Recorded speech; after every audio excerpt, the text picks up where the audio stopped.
Hello students, how are you. आज हम लोग क्लास 12th का lesson number 7 minerals and energy resource करने वाले हैं। ये चैप्टर जो है वो एग्ज़ाम में आने के पॉइंट ऑफ व्यू से बहुत इंपॉर्टेंट है और ये चैप्टर फ्यूचर में भी आपके जनरल नॉलेज के पॉइंट ऑफ व्यू से आपके काफ़ी काम आने वाला है।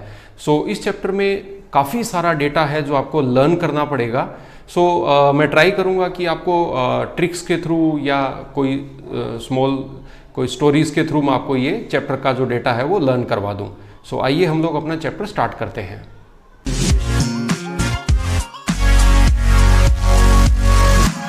Chapter is mineral and energy resources. In this chapter we will see a bulk of minerals are products of pre Palaeozoic age. मतलब जो मैक्सिमम जो भी इंडिया के अंदर, क्योंकि हम ये चैप्टर इंडिया के पॉइंट ऑफ व्यू से कर रहे हैं, जितने भी बल्क में जो मिनरल्स जो इंडिया में हम देखते हैं कि किस एज के हैं वो हैं प्री पैलियोजोइक एज के। यहाँ आपका एक MCQ क्वेश्चन बनता है कि most of the minerals are produce in which age. Answer is pre Palaeozoic age. Okay, next one, associated with metallic and igneous rocks means कि most of the minerals that found in India are associated with metallic and igneous rocks. Alluvial plains is devoid of minerals for commercial use. North India में जो alluvial plane जो belt है वो वहाँ पर जितने भी मिनरल्स हैं, अगर हम उनको देखें कि हम उनको इकोनॉमिकली यूज़ कर सकते हैं, मतलब वहाँ मिनरल आप ये मान सकते हैं कि वहाँ मिनरल है ही नहीं, वहाँ मिनरल ना के बराबर है जिनका हम इकोनॉमिकली यूज़ कर पाएँ। हालांकि नेचुरल फॉर्म में तो वहाँ की सॉइल में मिनरल्स होंगे, वो तो एग्रीकल्चर यूज़ के लिए होंगे, लेकिन हम इतने ज़्यादा क्वांटिटी में वो अवेलेबल नहीं है कि हम उनका इकोनॉमिकली यूज़ कर पाएँ। मतलब बहुत कम क्वांटिटी में है। किस एरिया में? एल्यूवियल प्लेन एरिया जो नॉर्थ इंडिया में है। Next one, minerals are necessary for industries. Means अब इंडिया में जितने भी इंडस्ट्रीज वर्क करती हैं उनके लिए रॉ मटेरियल कहाँ से आता है? आप आयरन ले लीजिए, कोल ले लीजिए या अदर मिनरल्स आप ले लीजिए। हम जितने भी मिनरल्स लेते हैं वो हमें कहाँ से मिलते हैं? वो सारे के सारे, मतलब जो इंडस्ट्रीज़ का जो रॉ मटेरियल है वो हमें कहाँ से मिलता है? वो हमें मिनरल से मिलता है। Minerals means mineral is a natural substance of organic and inorganic.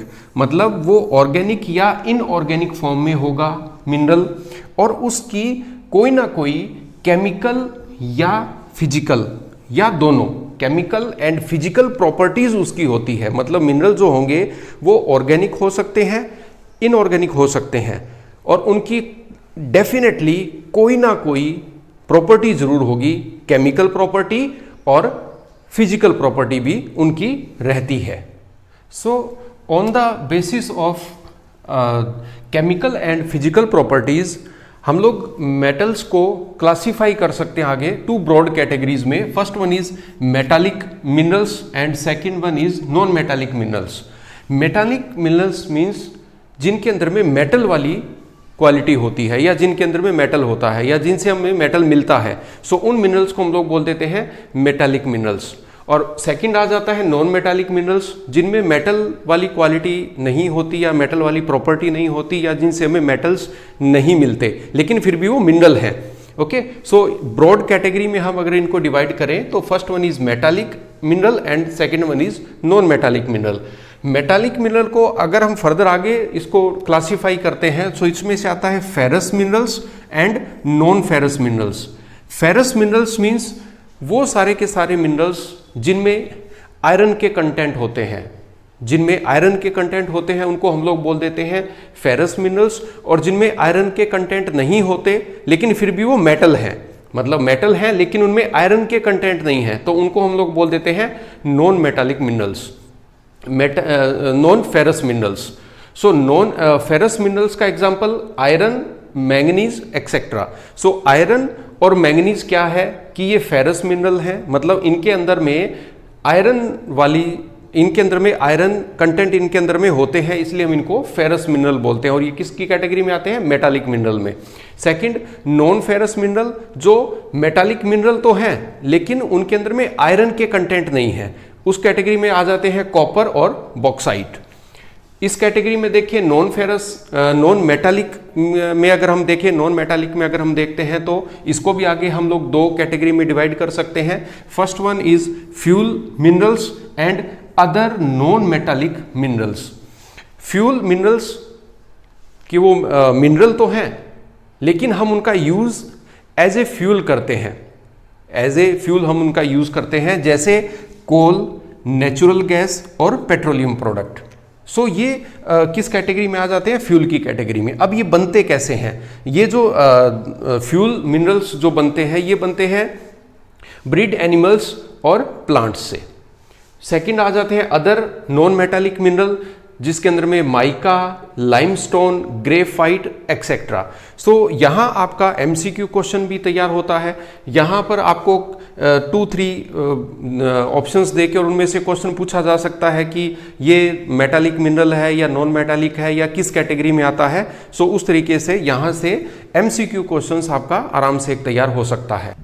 So minerals have some characteristics, that certain characteristics. First one is unevenly distributed, के जो मिनरल्स हैं वो अनइवनली डिस्ट्रीब्यूटेड है, मतलब एक सर्टेन एरिया में सर्टेन मिनरल्स ही हैं, ऐसा नहीं है कि हर मिनरल हर जगह पे ही मिलता हो या ऐसा कुछ भी नहीं है, वो अनइवनली डिस्ट्रीब्यूटेड है। नेक्स्ट रिलेशनशिप और next characteristics is inverse relationship in quality and quantity. This is the most important characteristics, means कि जो इनवर्स रिलेशनशिप है क्वालिटी और क्वांटिटी में, इसका मीनिंग क्या है? इसका मीनिंग है कि जहां मिनरल बहुत अच्छी क्वालिटी का मिनरल है वो बहुत कम मिलता है, और जो बहुत ज़्यादा मिलते हैं मिनरल उनकी क्वालिटी अच्छी नहीं होती। सो उनमें एक इनवर्स रिलेशनशिप है कि जहां क्वालिटी बहुत अच्छी है मिनरल की, उसकी क्वांटिटी बहुत कम है, और जिनकी क्वांटिटी बहुत ज़्यादा है उनकी क्वालिटी बहुत डाउन है। सो ये एक रिलेशनशिप है उनके बीच में। Next one is minerals are exhaustible over time, means minerals जो है वो बहुत ज़्यादा एग्जॉस्टिबल है, ओवर टाइम ये रहते हैं, and then take long time to develop.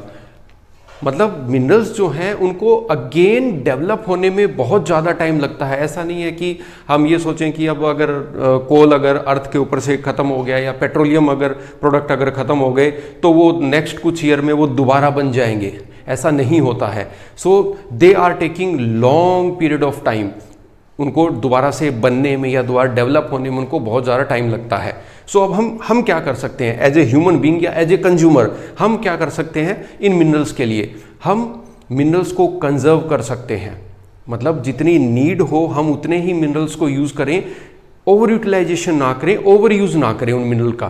तो क्या होगा, वो मिनरल बचेंगे और हमारी नेक्स्ट जनरेशन जो है वो भी उन मिनरल्स को यूज़ करने के लिए रहेगी। मतलब वो मिनरल्स भी जो है वो नेक्स्ट जनरेशन के लिए भी रहेंगे, नेक्स्ट जनरेशन्स भी जो है उन मिनरल्स का यूज़ कर पाएगी। Now distribution of minerals in India, metallic minerals in India occur in peninsular region, मतलब जितने भी मेटालिक मिनरल्स जो हैं वो इंडिया में जो पेनिसुलर रीजन है, पेनिसुलर रीजन कौन सा है? मतलब इंडिया का जो साउथ वाला पार्ट है, इंडिया का जो साउथ वाला पार्ट है इसको पेनिसुलर रीजन बोला जाता है। सो इस पेनिसुलर रीजन में ज़्यादातर मैक्सिमम जो मेटालिक मिनरल्स जो इंडिया में होते हैं, metallic minerals in India occurs in peninsular region, और पेनिसुलर रीजन में भी कहाँ पे? Where old crystalline rocks are found, first location. Second one, 97% of coal in India that found in valley of Damodar, Son, Mahanadi and Godavari. So means जो 97% जो कोल है India का वो किस रीजन में जनरली है? वो है valley of Damodar, Son, Mahanadi and Godavari. Petroleum product जो है इंडिया में वो कहाँ पे है? सबसे पहली बात तो जो पेट्रोलियम प्रोडक्ट है वो सिर्फ और सिर्फ सेडिमेंट्री रॉक्स में ही मिलते हैं। सेडिमेंट्री रॉक्स में पेट्रोलियम प्रोडक्ट जितने भी हैं वो इग्नियस और मेटामॉर्फिक रॉक्स में वो कभी भी नहीं मिलते, वो सिर्फ और सिर्फ सेडिमेंट्री रॉक्स में ही मिलते हैं। सो ये कहाँ पे मिलता है? Basin of Assam, Gujarat and Mumbai high. ये 3 लोकेशन है जहां पर हम लोग पेट्रोलियम प्रोडक्ट जो है वो हम लोग वहां से हम लोग निकालते हैं या यूज करते हैं। इसके कुछ न्यू रिजर्व्स भी मिले हैं पेट्रोलियम प्रोडक्ट के, वो कहाँ है? कृष्णा और गोदावरी बेसिन्स में और कावेरी बेसिन में। कावेरी बेसिन और कृष्णा एंड गोदावरी बेसिन जो है यहाँ पर भी पेट्रोलियम प्रोडक्ट के नए रिजर्व जो है वो मिले हैं। Distribution of minerals in India, इसको 3 बेल्ट्स में ये इसका डिस्ट्रीब्यूशन है। So first belt is the northern eastern plateau reason. ये फर्स्ट बेल्ट है जहां पर मिनरल्स का डिस्ट्रीब्यूशन है। सो इसके अंदर में कौन कौन से एरिया आते हैं? छोटा नागपुर जो झारखंड में है, ओडिशा प्लेट्यू, वेस्ट बंगाल और पार्ट ऑफ छत्तीसगढ़। तो इस एरिया में ये जो है the north eastern plateau region है, इसमें ये एरिया आते हैं, मतलब Chota Nagpur plateau, Odisha plateau, then west Bengal and ये आपका छत्तीसगढ़ आ गया। अब यहाँ पर मिनरल कौन कौन से मिलते हैं? यहाँ पे आयरन, मैंगनीज और बॉक्साइट। सो इस बेल्ट के अंदर ये मिनरल्स मिलते हैं, आयरन, मैंगनीज और बॉक्साइट मिनरल इस कैटेगरी में, इस वाली बेल्ट में मिलते हैं। Second belt is the south western plateau region. ये सेकेंड बेल्ट है। ये कहाँ है? कर्नाटका, गोवा, तमिलनाडु का अपलैंड और केरला। ये जो एरिया है, मतलब कर्नाटका का एरिया, गोवा, तमिलनाडु एंड केरला, ये किस में आता है? साउथ वेस्टर्न प्लेट्यू रीजन की कैटेगरी में, उस वाली बेल्ट में ये एरिया आते हैं। अब यहाँ पर क्या क्या मिलता है? इस एरिया में हाई ग्रेड आयरन और मिलता है, मतलब जो आयरन इस एरिया में मिलता है वो बहुत अच्छी क्वालिटी का होता है, हाई ग्रेड होता है। उसके अलावा यहाँ पर मैंगनीज मिलता है, इसके अलावा फेरस मेटल्स मिलते हैं, बॉक्साइट मिलता है और लाइमस्टोन मिलता है। किसमें? The south western plateau region के अंदर में क्या क्या मिलता है? High grade iron, manganese, ferrous metals, bauxite and limestone. अब कहाँ क्या क्या मिलता है? कोल कहाँ मिलता है? नेवेली लिमिट्स में कोल मिलता है। उसके अलावा केरला में मोनाजाइट, थोरियम, बॉक्साइट क्ले मिलता है। कहाँ पे? केरला में। और गोवा में क्या मिलता है? वो मिलता है आयरन ओर। तो ये आपके 2 बेल्ट हैं। Third belt is northern western region. Northern western region ये कहाँ है? ये अरावली, राजस्थान और गुजरात के कुछ पार्ट में, some part of Gujarat and Aravalli in Rajasthan, यहाँ पे मिलता है। यहाँ क्या क्या मिनरल है? यहाँ पे copper, zinc, sandstone, granite, marble, gypsum, Dolemite, limestone, ये मिनरल्स जो हैं वो इस एरिया में मिलते हैं। अब जो डोलेमाइट और लाइमस्टोन है ये सीमेंट इंडस्ट्री में एक रॉ मटेरियल के लिए ये यूज होता है। कौन सा? डोलामाइट एंड लाइमस्टोन, ये यूज होता है सीमेंट इंडस्ट्री में। उसके अलावा गुजरात में क्या मिलता है? गुजरात में पेट्रोलियम प्रोडक्ट ज़्यादा मिलते हैं। उसके अलावा एक और बेल्ट है हिमालयन बेल्ट, यहाँ पर कॉपर, लेड, जिंक और कोबाल्ट मिलते हैं। सो ये इस चैप्टर का फर्स्ट वीडियो है। नेक्स्ट वीडियो में अपने इसी चैप्टर को कंटिन्यू करेंगे। Thank you.